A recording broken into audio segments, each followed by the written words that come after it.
अध्याय 26। यह एक चमकीला कड़क सर्दियों का दिन था जब छोटी पार्टी बोर्डो से मोंटोबन की यात्रा पर निकली, जहां उनकी कंपनी के गायब आधे हिस्से की आखिरी खबर मिली थी। सर नाइजल और फोर्ड आगे सवार हो चुके थे, नाइट अपने हल्के घोड़े पर, जबकि उनका बड़ा जंगी घोड़ा उनके स्क्वायर के बगल में दुल्की चाल से चलता।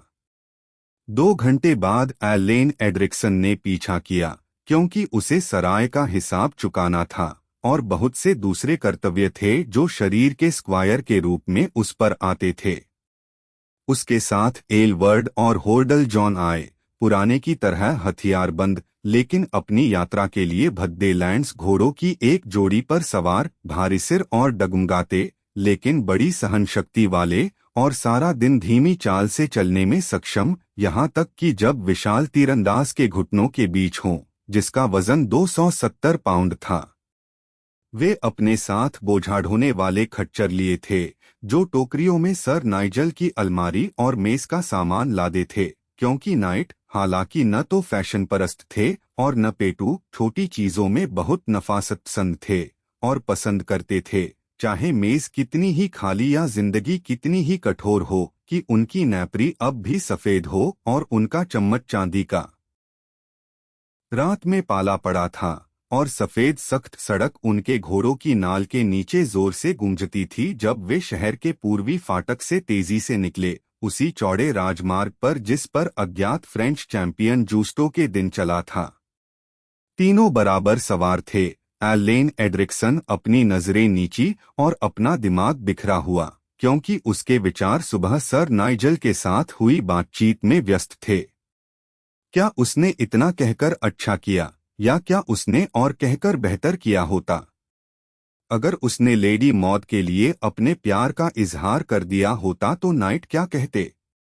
क्या वे उसे अपमान में निकाल देते या उसे उनकी छत की शरण का दुरुपयोग करने के लिए डांटते? उसकी जीभ पर उन्हें सब कुछ बताने को तैयार था जब सर ओलिवर ने उन्हें बाधित किया था। शायद सर नाइजल शौर्य के सब मरते रिवाजों के अपने प्रेम के साथ कोई अजीब परीक्षा या हथियारों का करतब रचते जिससे उसके प्रेम की परीक्षा होती। एलेन मुस्कुराया जब उसने सोचा कि उससे कौन सा विलक्षण और आश्चर्यजनक काम मांगा जाएगा। वह जो भी हो, वह इसके लिए तैयार था, चाहे वह टाटरी के राजा के दरबार में लिस्टें संभालना हो, बगदाद के सुल्तान को कार्टेल ले जाना हो, या प्रशिया के जंगली काफिरों के खिलाफ एक मियाद पूरी करनी हो। सर नाइजल ने कहा था कि उसका जन्म किसी भी महिला के लिए काफी ऊंचा था, अगर उसकी किस्मत में सुधार हो सके। अक्सर एलेन ने जमीन या सोने की भिखारी लालसा पर अपना होंठ मोड़ा था, जो आदमी को जिंदगी के ऊंचे और ज्यादा स्थायी मुद्दों से अंधा कर देती है। अब ऐसा लगता था मानो केवल इसी जमीन और सोने के जरिए वह अपने दिल की चाहत तक पहुंचने की उम्मीद कर सकता था। लेकिन फिर मिंस्टेड का सॉकमैन वाइनहैम कैसल के कांस्टेबल का दोस्त नहीं था। ऐसा हो सकता था कि अगर वह जंग की किसी खुशकिस्मती से धन इकट्ठा कर लेता तो यह दुश्मनी दोनों परिवारों को दूर रखती। अगर मौद उससे प्रेम भी करती तो वह उसे इतना जानता था कि सोचे कि वह अपने पिता के आशीर्वाद के बिना उससे शादी नहीं करेगी। अंधकार और धुंधला था यह सब, लेकिन उम्मीद जवानी में ऊंची उड़ती है, और यह हमेशा उसके विचारों की उथल-पुथल पर एक सफेद कलगी की तरह लहराती थी, जैसे घुड़सवारों की टक्कर के बीच। अगर एलेन एड्रिक्सन के पास गायन के नंगे मैदानों में सवारी करते हुए सोचने के लिए काफी था, तो उसके दो साथी वर्तमान में ज्यादा व्यस्त और भविष्य के बारे में कम विचारशील थे। एलवर्ड ने आधा मील तक अपनी ठुड्डी अपने कंधे पर रखकर सवारी की, एक सफेद रुमाल को देखता जो एक ऊंचे मकान की तिकोनी खिड़की से लहराता था जो किले की दीवारों के कोने पर से झांकता था। जब आखिरकार सड़क की एक ढलान ने उसे उसकी नजर से छिपा दिया, तो उसने अपनी फौलादी टोपी तिरछी की, अपने चौड़े कंधे उचकाए और अपनी आंखों में हंसी और अपने मौसम पिटे चेहरे पर सुखद यादों की चमक के साथ आगे सवार हुआ। जॉन भी खामोशी से सवार हुआ, लेकिन उसकी आंखें धीरे धीरे सड़क के एक तरफ से दूसरी तरफ घूमती और वह घूरता और सोचता और अपना सिर हिलाता जैसे कोई यात्री जो अपने नोट बनाता है और उन्हें दोबारा कहने के लिए बचाता है। रूड कीक्सम। वह अचानक चिल्लाया, अपनी बड़ी लाल हथेली से अपनी जांघ पर थप्पड़ मारता। मुझे पता था कि कुछ कमी थी, लेकिन मैं याद नहीं कर पा रहा था कि वह क्या थी। तो वह क्या थी? एलेन ने पूछा, अपनी धुन से चौंककर। क्यों? यह हेजरोज है। जॉन हंसी की गर्जना के साथ चिल्लाया। सारा देश किसी फ्रायर के सिर की तरह साफ छीला हुआ है। लेकिन सचमुच में इन हिस्सों के लोगों के बारे में ज्यादा नहीं सोच सकता। वे काम पर क्यों नहीं लगते और काली और टेढ़ी ठूंठों की इन लंबी कतारों को खोद क्यों नहीं डालते जो मुझे हर तरफ दिखती है। हैम्पशायर का कोई फ्रैंकलिन अपनी मिट्टी पर ऐसा कचरा पाकर शर्म महसूस करता। तुम मूर्ख बूढ़े जॉन। एलवर्ड ने कहा। तुम्हें बेहतर जानना चाहिए, क्योंकि मैंने सुना है कि ब्यूलियू के भिक्षु अपने अंगूरों से वाइन का एक अच्छा प्याला निचोड़ सकते थे। तो जानो कि अगर इन कतारों को खोद दिया गया तो देश की दौलत चली जाएगी और शायद इंग्लैंड में सूखे गले और खुले मुंह हों, क्योंकि 3 महीने के समय में ये काली जड़ें खिलेंगी और फूटेंगी और बढ़ेंगी, और इनसे मेडोक और गैस्कोनी की कई अच्छी जहाज भर शराब आएगी जो संकरे समुद्रों को पार करेंगी। लेकिन गरहे में चर्च देखो और उन लोगों को जो चर्चयार्ड में इकट्ठे हैं। अपनी मूठ की कसम, यह एक दफन है और एक गुजरने की घंटी है। जैसे ही वह बोला उसने अपनी फौलादी टोपी उतारी और अपने आप को क्रॉस किया, मृतक की आत्मा की शांति के लिए एक बुदबुदाई प्रार्थना के साथ। वहां भी। एलेन ने कहा, जैसे ही वे फिर सवार हुए। वह जो आग को मरा हुआ लगता है अब भी जिंदगी के रस से भरा है, ठीक वैसे ही जैसे बेले थीं। इस तरह भगवान ने अपने आप को और अपने नियमों को हमारे चारों ओर की हर चीज पर बहुत स्पष्ट रूप से लिखा है। अगर हमारी बेचारी धुंधली आंखें और धुंधली आत्माएं केवल वह पढ़ सके जो उसने हमारे सामने रखा है। हाँ, मोपेटी, तुम मुझे उन दिनों में वापस ले जाते हो जब तुम नए नए पंख लगाए थे, उतने ही प्यारे छोटे चूजे जितने कभी किसी भिक्षु अंडे से चोंच मारकर निकले। मुझे डर था कि अपने खुशमिजाज जवान मैन एट आर्म्स को पाने में हमने अपना नरम बोलने वाला क्लर्क खो दिया। सचमुच, जब से हम ट्वाइनहैम कैसल से आए हैं, मैंने तुम्हें बहुत बदलाव देखा है। निश्चित रूप से यह अजीब होता, वरना यह देखते हुए कि मैं एक ऐसी दुनिया में रहा हूं जो मेरे लिए इतनी नई है। फिर भी मुझे भरोसा है कि बहुत सी चीजें हैं जिनमें मैं नहीं बदला हूं। अगर मैं एक सांसारिक स्वामी की सेवा करने और एक सांसारिक राजा के लिए हथियार उठाने लगा हूं, तो यह एक बुरी बात होगी अगर मैं उस महान उच्च राजा और सबके मालिक का सब विचार खो दूं, जिसका विनम्र और नाची सेवक मैं ब्यूलियू छोड़ने से पहले था। तुम, जॉन, भी मठों से हो, लेकिन मैं मानता हूं कि तुम महसूस नहीं करते कि तुमने नई सेवा लेने में पुरानी सेवा को त्याग दिया है। मैं एक धीमी अक्ल का आदमी हूं। जॉन ने कहा। और सचमुच, जब मैं ऐसे मामलों के बारे में सोचने की कोशिश करता हूं तो मुझ पर एक उदासी छा जाती है। फिर भी मैं अपने आप को तीरंदाज की जर्किन में एक सफेद काउल से बुरा आदमी नहीं मानता, अगर तुम्हारा यही मतलब है। तुम बस एक सफेद कंपनी से दूसरी सफेद कंपनी में बदल गए हो।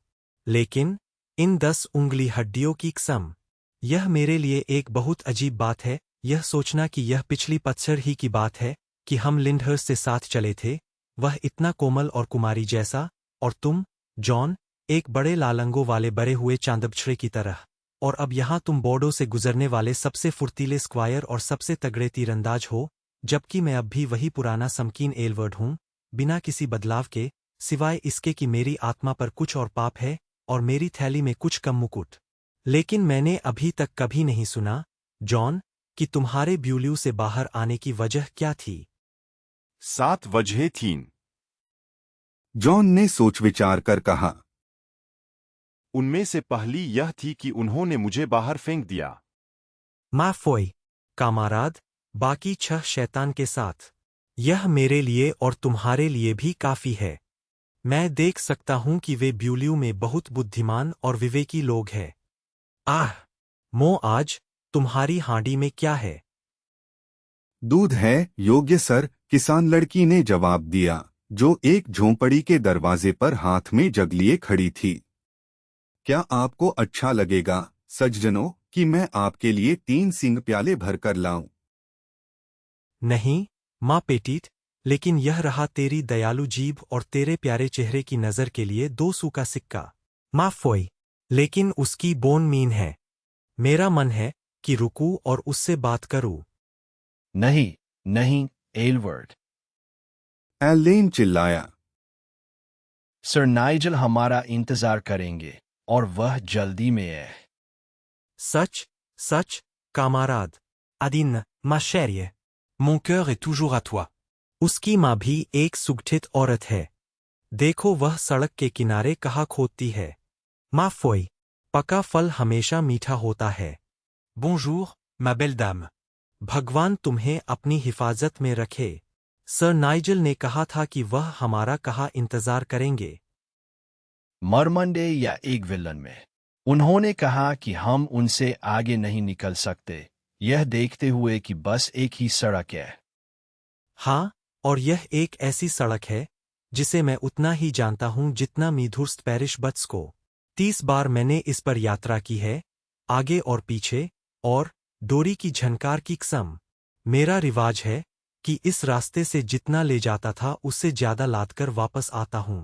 मैंने अपना सब कुछ एक झोली में फ्रांस ले जाया था, और इसे वापस लाने में 4 बोझा ढोने वाले खच्चर लगे। भगवान का आशीर्वाद उस आदमी पर जिसने सबसे पहले जंग बनाने की तरफ हाथ बढ़ाया। लेकिन वहां नीचे घाटी में कार्डिलैक का चर्च है, और तुम उस सराय को देख सकते हो जहां गांव से परे 3 चिनार उगते हैं। आगे चलो, क्योंकि वाइन का एक प्याला हमारे रास्ते में हिम्मत देगा। राजमार्ग उभरते अंगूर बागों के देश से होकर गया था, जो उत्तर और पूर्व की तरफ कोमल घुमावों में फैला था। बहुत सी झांकती मीनारों और सामंती बुर्जों और गांव के घरों के झुंड के साथ, सब चमकीली सर्द हवा में साफ कटे और सख्त। उनकी दाईं तरफ नीली गरोने फैली थी, तेजी से समुद्र की तरफ बहती, अपनी चौड़ी छाती पर नावों और बजरों से बिंदीदार। दूसरी तरफ अंगूरबाग की एक पट्टी थी, और उससे परे लैंड्स का सुनसान और रेतीला इलाका, सब मुरझाए कांटेदार झाड़, बंजर और झाड़ू घास से उलझा हुआ, अटूट अंधकार में दूर नीली पहाड़ियों तक फैला जो सबसे दूर क्षितिज पर नीची पड़ी थीं। उनके पीछे अब भी गिरोंदे का चौड़ा मुहाना देखा जा सकता था। सेंट आंद्रे और सेंट रेमी की ऊंची मीनारें मैदान से ऊपर उठतीं। सामने चिनारों की किरण रेखाओं के बीच कार्डिलैक का नदी किनारे का छोटा शहर था, धूसर दीवारें, सफेद घर और नीले धुएं का एक पर। यह मूटन डियोर है, एलवर्ड ने कहा, जब उन्होंने अपने घोड़े एक सफेदी की हुई बिखरी सराय पर रोके। अरे वहा! शराब परोसने वाले, अस्तबल वाले, नौकर, इधर सुनो, और तुम्हारे सुस्त अंगों पर एक वेनियन। हाँ, मिशेल, नाक पर हमेशा की तरह लाली। देश की वाइन के 3 जग, मिशेल, क्योंकि हवा तेजी से काटती है। मैं तुमसे प्रार्थना करता हूं, एलेन, इस दरवाजे पर ध्यान दो, क्योंकि मेरे पास इसके बारे में एक कहानी है। मुझे बताओ, दोस्त। एलेन ने मोटे लाल चेहरे वाले सराय मालिक से कहा। क्या एक नाइट और एक स्क्वायर इस रास्ते से 1 घंटे के भीतर गुजरे हैं? नहीं सर, 2 घंटे पहले होंगे। क्या वह एक छोटा आदमी था, आंखों से कमजोर, बालों की कमी के साथ, और जब वह सबसे ज्यादा डरना चाहिए तब बहुत शांत बोलता है। वही। स्क्वायर ने जवाब दिया। लेकिन मुझे हैरानी है कि तुम कैसे जानते हो कि वह गुस्से में कैसे बोलता है, क्योंकि वह अपने से नीचे वालों के साथ बहुत नर्मदिल है। संतों की तारीफ हो। यह मैं नहीं था जिसने उसे गुस्सा दिलाया, मोटे मिशेल ने कहा। यह सेंट ऑन्ज का जवान सियर दे क्रेस्पिग्नी था, जो यहाँ मौजूद था, और उसने उस इंग्लिशमैन का मजाक उड़ाया, यह देखकर कि वह केवल एक छोटा आदमी था और उसका चेहरा शांति से भरा है। लेकिन सचमुच यह अच्छा नाइट एक बहुत शांत और धैर्यवान आदमी था, क्योंकि उसने देखा कि सियर दे क्रेस्पिग्नी अब भी जवान था और खाली सिर से बोलता था। इसलिए वह अपने घोड़े पर बैठा रहा और अपनी वाइन पीता रहा, ठीक जैसे तुम अब कर रहे हो, बकवास करती जीभ से पूरी तरह बेखबर। और फिर क्या, मिशेल? खैर मेसियर्स, ऐसा हुआ कि सियर दे क्रेस्पिग्नी ने यह और वह कहने के बाद नौकरों की हंसी के लिए आखिरकार उस दस्ताने के बारे में चिल्लाया जो नाइट ने अपनी कोफ में पहना था। पूछा कि क्या इंग्लैंड में किसी आदमी के लिए अपनी टोपी में एक बड़ा तीरंदाज का दस्ताना पहनने का रिवाज था। आरडीयू, मैंने कभी किसी आदमी को अपने घोड़े से उतनी तेजी से उतरते नहीं देखा जितनी तेजी से वह अजनबी इंग्लिशमैन उतरा। इससे पहले कि शब्द दूसरे के होठों से निकलते वह उसके बगल में था, उसका चेहरा छूने को करीब और उसकी सांस उसके गालों पर गर्म। मैं सोचता हूँ जवान सर, उसने धीरे से कहा, दूसरे की आंखों में देखते हुए, कि अब जब मैं ज्यादा करीब हूँ तुम बहुत साफ देखोगे कि यह दस्ताना तीरंदाज का दस्ताना नहीं है। शायद नहीं, सियर दे क्रेस्पिग्नी ने कांपते होंठ से कहा। और न ही यह बड़ा है, बल्कि बहुत छोटा है, इंग्लिशमैन ने कहा। जितना मैंने सोचा था उससे कम बड़ा, दूसरे ने कहा, नीचे देखते हुए, क्योंकि नाइट की नजर उसकी पलकों पर भारी थी। और हर तरह से ऐसा दस्ताना जैसा इंग्लैंड की सबसे सुंदर और मीठी महिला पहन सकती है, इंग्लिशमैन ने कहा। ऐसा हो सकता है, सियर दे क्रेस्पिग्नी ने कहा, अपना चेहरा उससे मोड़कर। मैं खुद आंखों से कमजोर हूँ और अक्सर एक चीज को दूसरी समझ लेता हूँ, नाइट ने कहा, जैसे ही वह वापस अपनी जीन पर कूदा और सवार हो गया। सियर दे क्रेस्पिग्नी को दरवाजे के सामने अपने नाखून चबाता छोड़कर।